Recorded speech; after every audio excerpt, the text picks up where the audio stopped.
21 अक्टूबर 2024 दिल्ली में रहने वाली लड़की जिसका नाम सोनिया कुमारी था, वह सुबह के 4 बजे अपने घर से अपना पूरा सामान और अपने सारे जो डॉक्यूमेंट थे वह लेकर निकली और अपनी छोटी बहन से कही कि मैं अब इस घर को छोड़ रही हूँ और मैं अपने बॉयफ्रेंड के साथ अपनी पूरी ज़िंदगी बिताऊंगी।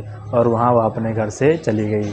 उसके बाद जो सोनिया कुमारी की छोटी बहन थी, वह घटना वह अपनी पूरी माँ को बताई। जैसे ही यह पूरी घटना अपनी माँ को बताई, उसके बाद तुरंत उसकी माँ सोनिया कुमारी की जो माँ थी, फ़ोन करने लगी सोनिया कुमारी के नंबर पर, लेकिन उसका नंबर स्विच ऑफ आ रहा था। लेकिन उसकी माँ फिर दोबारा फ़ोन कर रही और फ़ोन करती रही। इसी बीच उसका फ़ोन लग जाता है, सोनिया कुमारी का फ़ोन लग जाता है। फ़ोन जब उठता है तो वहाँ पर सोनिया कुमारी नहीं, कोई लड़का फ़ोन उठाता है और वह लड़का कहता है कि अब सोनिया जो है तुम लोग के साथ रहना चाहती और कोई रिश्ता तुम लोग के साथ नहीं रखना चाहती। वो लड़का और कोई नहीं, वह लड़का बता रहा था कि वह सोनिया कुमारी का बॉयफ्रेंड है। उसके बाद उसने फ़ोन काट दिया। फिर जब उसकी माँ दोबारा फ़ोन मिलाई तो दोबारा फ़ोन स्विच ऑफ आने लगा। उसके बाद वह बार बार फ़ोन मिला रही थी तो स्विच ऑफ आ रहा था। फिर करीबन रात के 10 बजे जब सोनिया का छोटा भाई अपने नंबर से फ़ोन मिलाता है, तब मोबाइल तो कुछ देर तक स्विच ऑफ आता है, लेकिन जब कुछ देर बाद फिर मिलाता है तब उसका फ़ोन उठ जाता है। और फिर कोई नहीं, फिर वही लड़का फ़ोन उठाता है, कहता है कि तुम्हारी बहन अब तुम लोगों से रिश्ता नहीं रखना चाहती है, बार बार फ़ोन मत करो।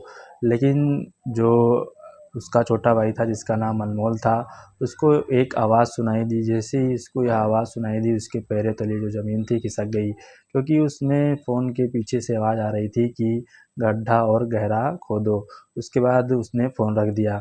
जैसे ही आवाज़ अनमोल ने सुनी, बहुत ही डर गया और बहुत ही सहम सा गया। यह सारी घटना अपने घर वालों को बताई। तुरंत उसके घर वाले गए पुलिस स्टेशन पर गए एफआईआर लिखाने के लिए, लेकिन एफआईआर नहीं लिखी गई, क्योंकि पुलिस वालों ने कहा कि तुम्हारी लड़की बालिग है, वह जहाँ भी जाए कुछ भी कर सकती है, हम लोग एफआईआर नहीं लिख सकते हैं। उसके बाद यह मामला यहीं नहीं थमा। मामले की या कहानी की शुरुआत यहीं से शुरू हो जाती है। ऐसा क्या हुआ था उस लड़की के साथ और वह कौन था जिसने फ़ोन करके बताया कि तुमसे नाता नहीं रखना चाहती है, और गड्ढा वगैरह वाली पूरी क्या बात थी। आज हम आपको पूरा यही जो कहानी की सच्चाई है बताने वाले हैं। यह कहानी बहुत ही इंटरेस्टिंग और पेचीदा रहने वाली है, इसीलिए आप सभी लोग इस कहानी में अंत तक ज़रूर बने रहिएगा। और दोस्तों, आप सभी को इससे एक छोटी सी सीख मिलने वाली है। और बाकी दोस्तों, आप सभी लोग चैनल पर नए हैं तो चैनल को सब्सक्राइब, वीडियो को लाइक और वीडियो को ज़्यादा से ज़्यादा शेयर करें। तो चलिए फिर शुरू करते हैं। दोस्तों, यह पूरी कहानी की शुरुआत एक परिवार से होती है। यह परिवार पहले तो बिहार में रहता था, लेकिन अब यहाँ दिल्ली आके शिफ्ट हो गया था, दिल्ली में ही रहने लगा। इस परिवार में माता पिता और 2 बहनें और 1 बेटा था, जिसमें सबसे बड़ी बेटी का नाम सोनिया था। इसके पिता जो चारे वगैरह का काम था वो करते थे, और इसकी माँ घर घर जाकर काम वगैरह करके अपने परिवार का पालन पोषण करती थी। और सोनिया भी अब बड़ी हो चुकी थी और वह भी पैसा कमाना चाहती थी। तो उसने एक दिमाग लगाया, उसने एक सोचा कि बहुत सारे लोग यूट्यूब, इंस्टाग्राम पर रील वगैरह डाल के, वीडियो वगैरह डालकर अच्छा खासा पैसा कमा रहे हैं, तो क्यों ना मैं भी रील वगैरह डालकर अच्छा खासा पैसा कमाऊं। उसके बाद सोनिया जो थी वह काम वगैरह करके अपने घर से पैसा वैसा इकट्ठा करके एक मोबाइल ख़रीद लेती है। मोबाइल ख़रीदने के बाद यह जो सोनिया थी, रील बनाना, इंस्टाग्राम पर रील बनाना चालू कर देती है। जैसे ही वह रील बनाना चालू करती है, वह दिल्ली के नए नए प्लेसेस पर जाती थी, रील बनाती थी, और धीरे धीरे इसके इंस्टाग्राम पर लगभग 7,000 जो फॉलोअर्स थे हो गए थे। वह उसकी उम्र 19 साल की थी और वह 10th पास करने के बाद अपनी पढ़ाई छोड़ दी थी, क्योंकि घर की स्थिति भी ख़राब थी और वह पैसा कमाकर अपने घर की स्थिति सही करना चाहती थी। उसने इंस्टाग्राम पर रील बनाना शुरू कर दिया। जब घर का सारा काम करने के बाद वह जो टाइम मिलता था, रील बनाकर डालती थी।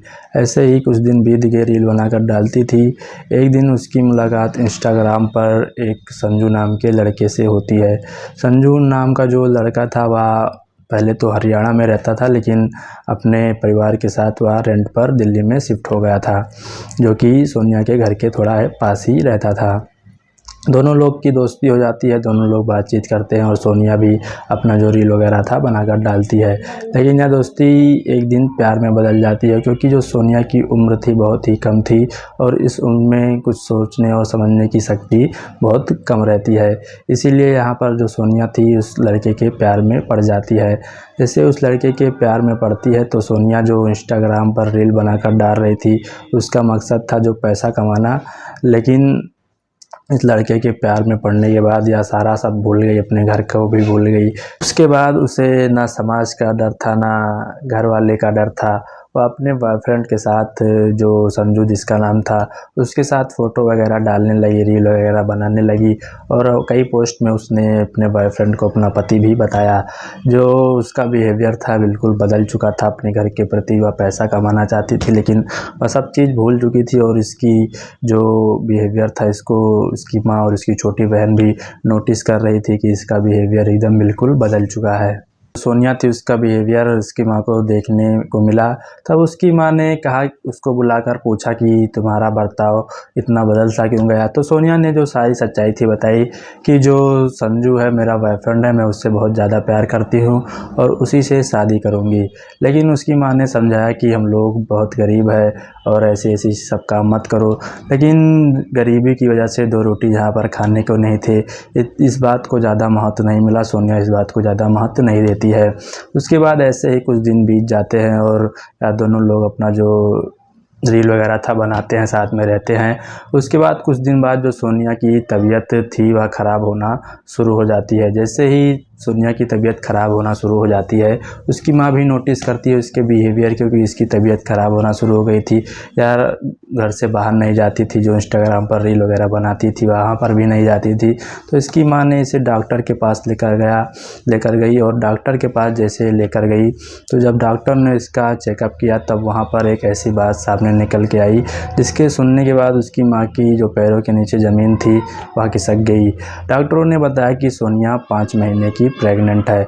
जिससे यह बात उसकी माँ ने सुनी, वह लोग वहाँ से चले आए और घर पर आकर सभी लोगों को सारी बातें बताएं। सोनिया को भी विश्वास नहीं हो रहा था और इसकी माँ के, उसके परिवार वालों को भी विश्वास नहीं हो रहा था। लेकिन उसके बाद सोनिया ने बताया कि यह बच्चा किसी और का नहीं, जिससे मैं प्यार करती हूँ उसी का, संजू का ही बच्चा है। उसके बाद उसके परिवार वाले उसको एक्सेप्ट भी कर रहे थे कि ठीक है, कोई बात नहीं, अब हो गया, क्योंकि वह लोग बहुत ही प्यार करते थे सोनिया से और गरीब भी थे। तो सोनिया की जो माँ वगैरह थी कहती है ठीक है, अब तो बहुत हो गया, तब तुम्हारी शादी संजू से करवा ही देना चाहिए। उसके बाद जो सोनिया रहती है कहती है नहीं, उसके घर वाले नहीं मानेंगे, हमें शादी नहीं कराएंगे। उसके बाद सोनिया रहती है कहती है कि हम संजू और हम कहीं अलग अपनी ज़िंदगी बिताएंगे, यहाँ से चले जाएंगे। उसके बाद उसकी माँ कहती है ठीक है, जैसा तुम्हें ठीक लगे। उसके बाद अगले दिन जब करवा चौथ वगैरह रहता है तो सोनिया करवा चौथ का पूरा व्रत वगैरह रखती है। सारी जो रस्में एक विवाहित महिला करती है वैसी सारी रस्में वह निभाती है। उसके बाद कुछ दिन बीत जाता है, आता है जो 21 अक्टूबर का दिन रहता है। वही शाम 4 बजे सोनिया अपने सारे डॉक्यूमेंट वगैरह लेकर उसके साथ चली जाती है, जो संजू रहता है उसके साथ चली जाती है। जब उसके साथ चली जाती है तब संजू जो रहता है उसको लेकर जाता है। तो यहाँ पर आपको देखने को मिल जाएगा, संजू उसको लेकर जाता है और अपने साथ ही रखता है। उसके बाद जब यहाँ पर पुलिस पे जब ये उसकी बेटी मिल नहीं रही थी तो उसकी माँ जब पुलिस में रिपोर्ट लिखाने गई थी तो पुलिस वाले ने रिपोर्ट नहीं लिखी। लेकिन उसके अगले दिन 22 अक्टूबर के दिन जो पुलिस वाले थे, जो सोनिया का छोटा भाई था, उसके पास फ़ोन करते हैं, कहते हैं कि तो जो तुम्हारा एक लड़की जो लेकर गया था, संजू नाम का लड़का, वह पकड़ा गया है। बिना नंबर प्लेट की बाइक से जा रहा था और तुम्हारे पापा का, तो हमारे सोनिया का, बहन का, सबका डॉक्यूमेंट लेकर ये जा रहा है। उसके बाद जैसे यह बात उसका भाई सुनता है सोनिया का, तुरंत पुलिस स्टेशन पहुंच जाता है। और वहां पर पुलिस स्टेशन पर पहुंचने के बाद सबसे बड़ा यह खुलासा होता है कि जो संजू नाम का लड़का था वह, उसका नाम संजू था ही नहीं, उसका नाम सलीम था। वह हिंदू लड़का नहीं था, वह मुस्लिम लड़का था। उसने अपने प्यार में सोनिया को बझाकर उसकी हत्या कर दी। वहीं पर पता चलता है कि सोनिया की हत्या हो चुकी है। सोनिया को बहुत ही बेरहमी तरीके से जो ये सलीम उर्फ संजू नाम का जो लड़का था उसने सोनिया की हत्या कर दी है। उसके बाद जो यह संजू उर्फ सलीम था बताता है कि 21 अक्टूबर को जब यह सोनिया मेरे पास आई थी तब हम लोग जा रहे थे तो रोहतक वाले हाईवे पर जो सोनिया थी वह फोर्स करने लगी, शादी को लेकर कहने लगी। तो यह जो संजू था गुस्से में आकर अपने दोस्तों के साथ शराब पी के वही रोहतक वाले हाईवे पर जो सोनिया 6 महीने की प्रेग्नेंट थी उसकी गला दबाकर हत्या कर देता है। वही उसी वक्त जब वह लोग गड्ढा खोद रहे थे, जब सोनिया का भाई फ़ोन किया था तब पीछे से आवाज़ आती है कि गड्ढा वगैरह खोदो। वही यह लोग उस सोनिया को वहीं पर दफना रहे थे। जैसे उन लोग ने सोनिया को दफना कर वहाँ से चले गए तो भी इस पूरे मामले का खुलासा हो जाता है और यह जो संजू सलीम था पूरी सच्चाई बता देता है। तो पुलिस ने इसको तुरंत ही अरेस्ट कर लिया और इसकी जांच शुरू कर दी कि ये और किसी लड़की के साथ इसने ऐसा तो नहीं किया या इसके और किसी लड़की के साथ संबंध तो नहीं है। तो दोस्तों यह कहानी सुनाने का उद्देश्य आप सभी को जागरूक करना है। आज कल आप सभी लोग देख सकते हैं कम उम्र में इंस्टाग्राम वगैरह से जो सारी लड़की या लड़के रहते हैं प्यार के चक्कर में फंस जाते हैं और उनके साथ ऐसा कुछ हो जाता है। दोस्तों यह कहानी सुनाने का उद्देश्य आप सभी को परेशान करना नहीं, हताश करना नहीं, या कहानी सुनाने का आप सभी लोग को जागरूक करना है, मोटिवेट करना है। तो दोस्तों आप लोग जहां भी रहे सावधान रहे, सतर्क रहे, अपने घर का अपने परिवार का ख्याल रखें। इस वीडियो को हम लोग यहीं पर कर रहे हैं। अगर आप सभी को यह वीडियो पसंद आई हो तो चैनल को सब्सक्राइब, वीडियो को लाइक और वीडियो को ज़्यादा से ज़्यादा शेयर करें। धन्यवाद।